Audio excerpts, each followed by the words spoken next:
It wouldn't be an understatement to say that, of all the characters across Star Trek's breathtaking canon, Spock is the most seminal. After a year of boldly going across the galaxy, in the episode Journey to Babel, our most important Vulcan comes face to face with his own most important Vulcan. Sorry to bring, it's not you. This is Sarek, Vulcan ambassador, and Spock's father. Across 4 separate shows and movies, as well as a showing in the J.J. Abrams Kelvin timeline, Sarek has long established himself as a fan favourite. Whether it's his tense interactions with Spock and his crew in the original series, his respectful rapport with the Next Generation's Picard, or his care for Michael Burnham in Discovery, it's fair to say that the Star Trek universe would be very different without him. Despite all of this influence, Sarek only has a handful of appearances to his name, yet the few times he does appear on screen often turn out to be essential episodes. Outside of these fleeting cameos, there's a great deal about this character unexplored in-universe, and these are just some of those things you may not know. With that in mind, I'm Sean Ferrick for TrekCulture, and here are 10 things you didn't know about Sarek. Number 10. His appearance was a long time coming. Before appearing in the second season episode Journey to Babel, Sarek's eventual characterization and backstory would be elaborated on in several conversations aboard the Enterprise in Season 1. His first canonical mention, while significant, is actually as vague as one could possibly imagine. Spock simply mentions one of his ancestors was married to a human female, with a level of distance later attributed to the fractious relationship between the two. Further mentions in Season 1 would refer to Sarek in the past tense up until the Squire of Gothos, when Spock confirms that his father lives on Vulcan. This side of Paradise would subsequently establish Sarek's role as an ambassador, with episode writer DC Fontana later using this as a springboard for the idea of Journey to Babel. Despite all of this setup, this well-regarded yet decidedly vague Vulcan figure still didn't have a name. As is the case with many things Vulcan, the solution to this would be extremely logical. In a memo to Gene Roddenberry, producer Robert Justman proposed that, like Spock, Vulcan names should be no longer than 5 letters, begin with an S and end with a K. Although the naming idea would not stick, it was enough to finally give Spock's much alluded to father a name. Number 9. Mark Leonard was the perfect choice.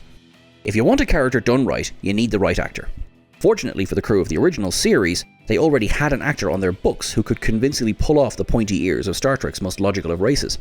A prolific television actor by this point, Mark Leonard had impressed the crew with his performance as a Romulan commander in the seminal Balance of Terror, becoming history's first Romulan to appear fully on screen.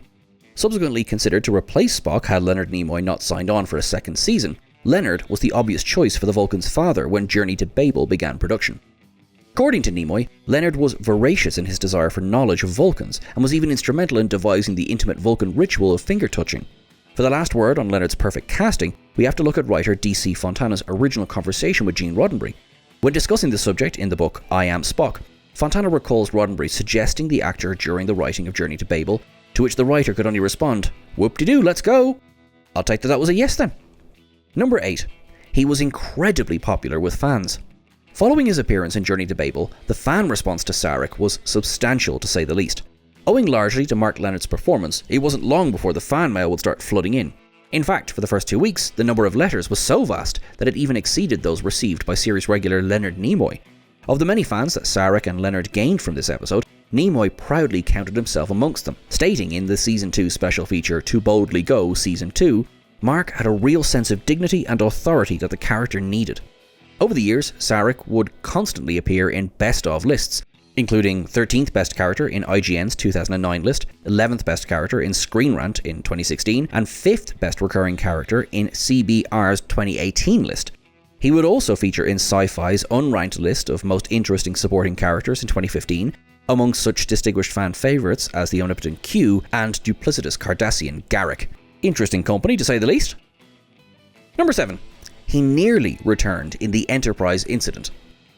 Weirdly enough, despite his pedigree among Star Trek relations, Sarek would only appear once in the original series' original run.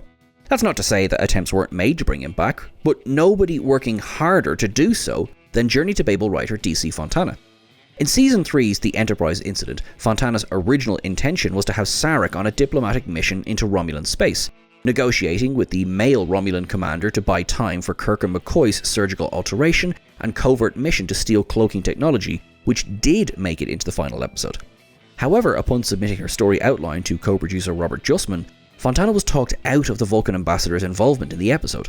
Whilst distracting the Romulan commander served a noble purpose, Justman felt that Sarek's appearance would only serve as fan service and would take attention away from the main plot.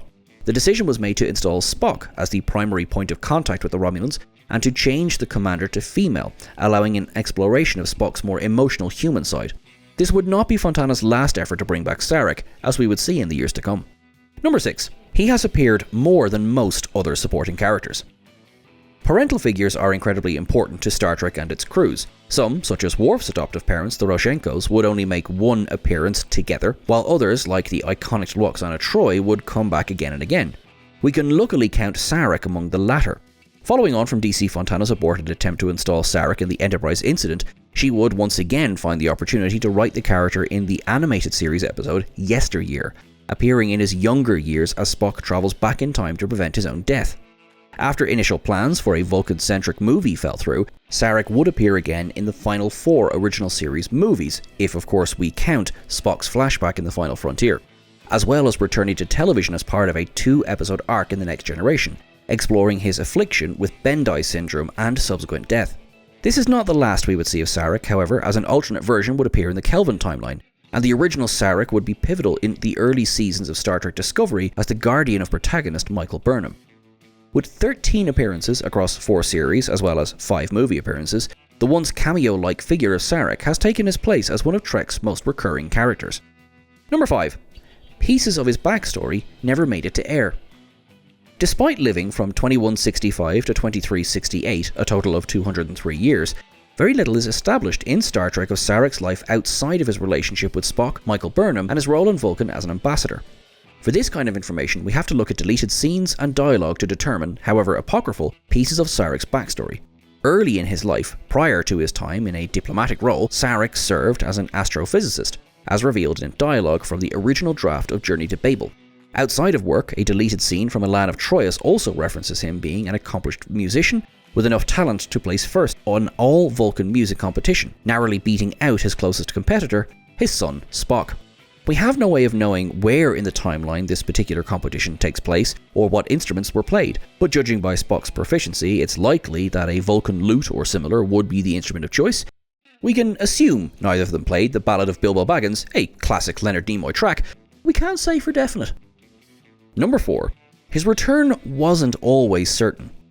Although he would not appear until the 3rd season in 1990, the seeds for Sarek's return in The Next Generation had actually been planted as far back as 1988, when writer Mark Cushman pitched a story idea to Gene Roddenberry for Sarek coming out of retirement for one final mission, whilst secretly dealing with a debilitating illness. Roddenberry, at the time wanting to avoid crossovers so The Next Generation could stand on its own merits, liked the idea, but wanted Sarek excised in favour of a new character, thus the idea was shelved. Although Roddenberry later came around to the idea of a crossover, to the point where he was having meetings with original actor Mark Leonard, it wasn't until producer Michael Piller took on the reins that the idea would resurface. Picking up Bushman's original script and inserting the Vulcan back into the narrative, the writing team devised the degenerative Bendai syndrome as the ambassador's secret affliction. The episode would prove bittersweet for the production crew, as the events would sometimes mirror the real-life health struggles of Roddenberry, who had taken a step back from production following a massive stroke at the end of Season 2. Number 3. Sarek's death in Unification is incredibly significant. All good things, as a famous final episode once began, must come to an end. As long as they live, Vulcans are no exception, and amongst this iconic species, neither is Sarek. Having previously established his ill health from Bendai syndrome in the episode Sarek, the Unification 2-parter would feature both Sarek and his son as the latter attempts to covertly reunify the disparate cultures of Vulcan and Romulus. With Spock missing and accusations of defection, Picard visits a confused and restless Sarek for information on his son's whereabouts. Despite getting no information, Picard is trusted with Sarek's last words, a message to give to Spock: live long and prosper.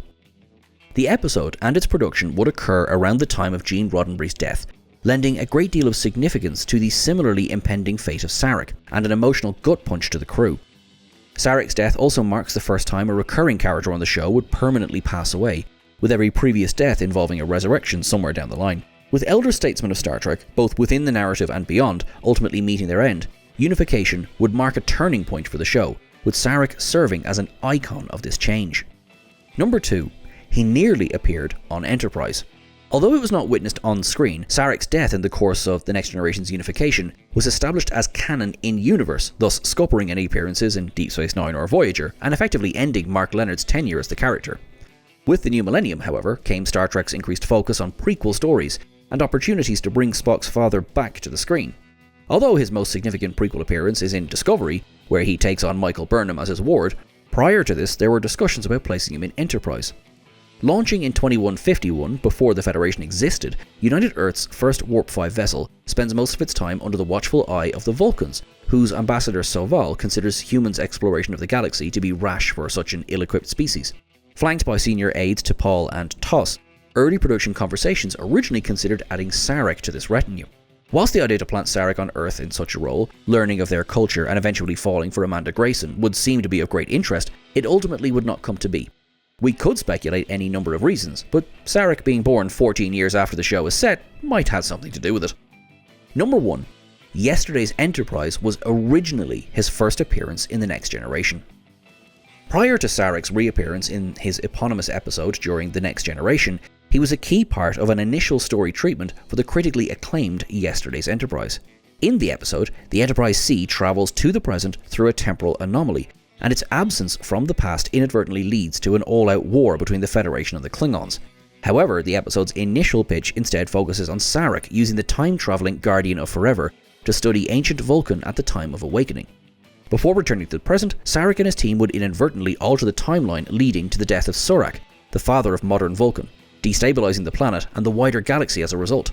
Coming face to face with a fundamentally different Picard, Sarek would convince him to allow his passage back through time and take Surak's place in history, restoring the timeline to its rightful state. Sarek's appearance was ironically vetoed by Michael Piller, who himself would bring Sarek back in the same season for being gimmicky.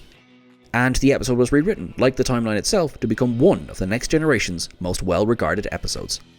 Thank you so much everyone for watching along, we hope you enjoyed this, and thank you to Nick who wrote the article upon which this is based. You can catch that over on whatculture.com. Please, if you wouldn't mind, make sure that you like and subscribe. Every single subscriber makes such a big difference to this channel, and we really appreciate it. You can follow us on the various socials at TrekCulture. You can follow myself at Sean Ferrick as well. Until I see you again, now more than ever, live long and prosper. Thanks very much.